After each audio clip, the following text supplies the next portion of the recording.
Well,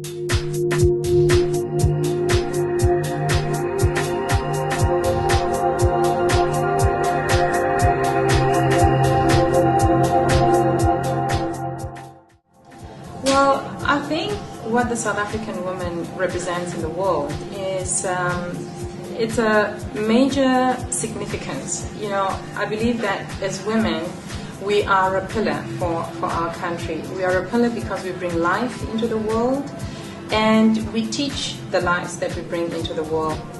My thoughts of women and their roles in leadership is that, you know, leadership actually starts from childhood.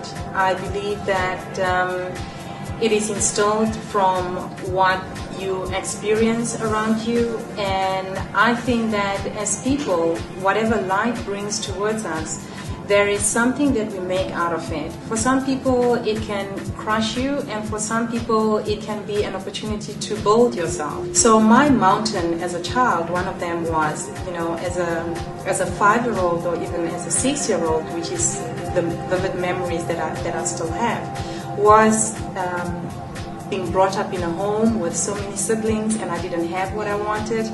I went to school bare feet. I didn't get new underwear, and you know, the underwear that I had was what I got from my aunt, and I used to sew it up so that it could fit me. And in that time, it was a bit disgusting for me, but I couldn't say anything. But looking at it right now, it really taught me so much in my life as an adult. And another major mountain that I actually got to cross when I was as an adult is in my marriage, when I contracted HIV. And I didn't even know that I had it. I lived with the naivety that I'm in a secure relationship, I'm a married woman, and I come from a learning that when you're in a marriage, naturally there is the security.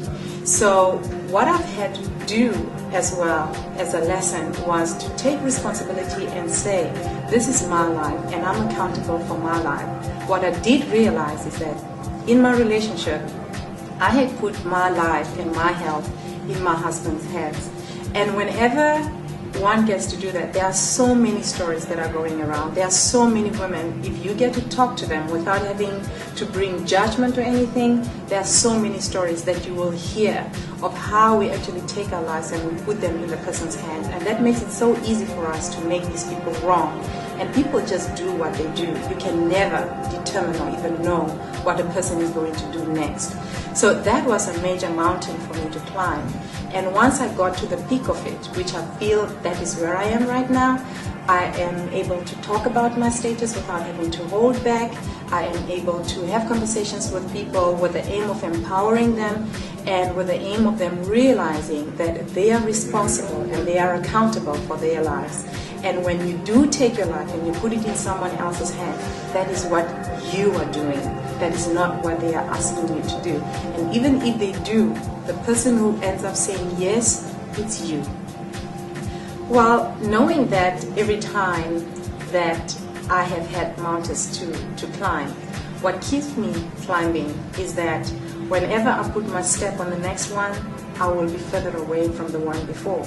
I will have grown, and I will look at these challenges or at this mountain and look at what was the step there. If there was any roughness on there, what made that area rough? What can I take from it? Do I now make my soles smoother or put a better rubber on them? And how do I grab to the next step? And here's the thing, there is always a mountain.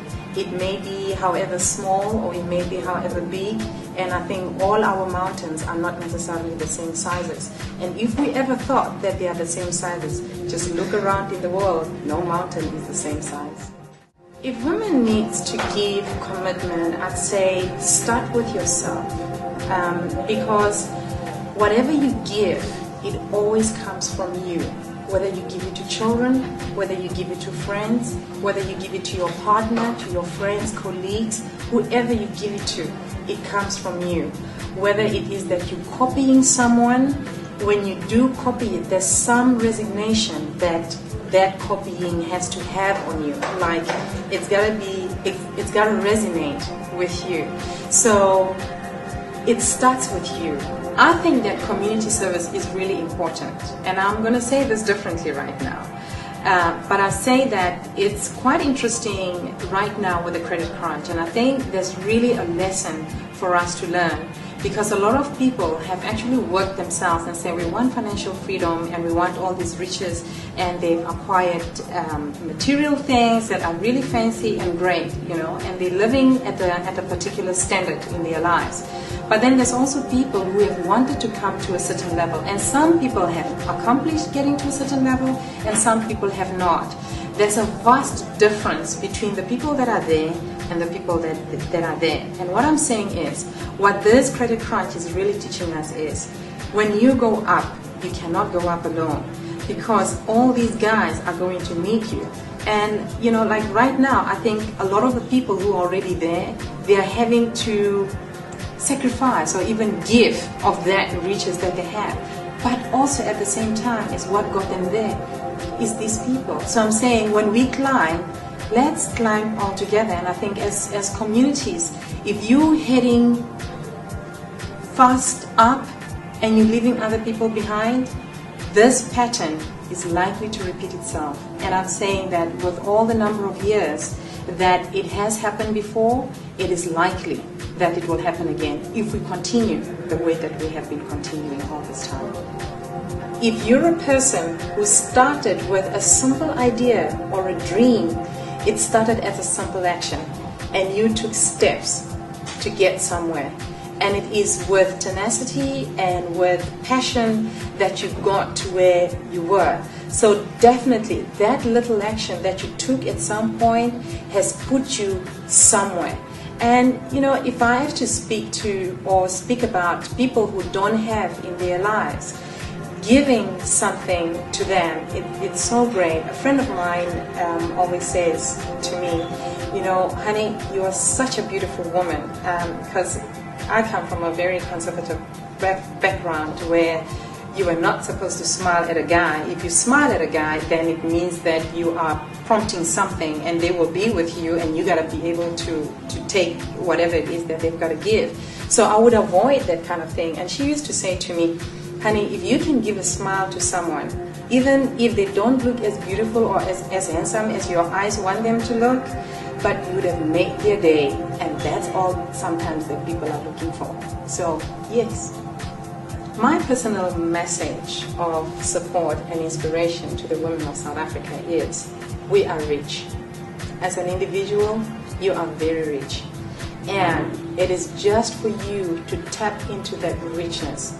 And I say this because, you know, in this time of difficulty, I have come up with the most extraordinary ideas, which I knew I had, and it's ideas and things that I was passionate about as a child.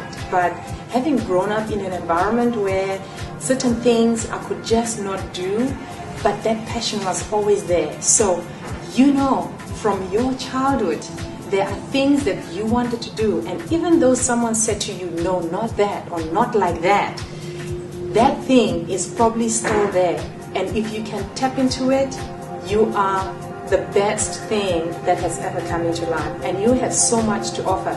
Even if you're not the one who's going to accomplish it, be willing to part with it and give it to someone who's going to make something out of it. So as an individual, I say you are very rich, and believe that.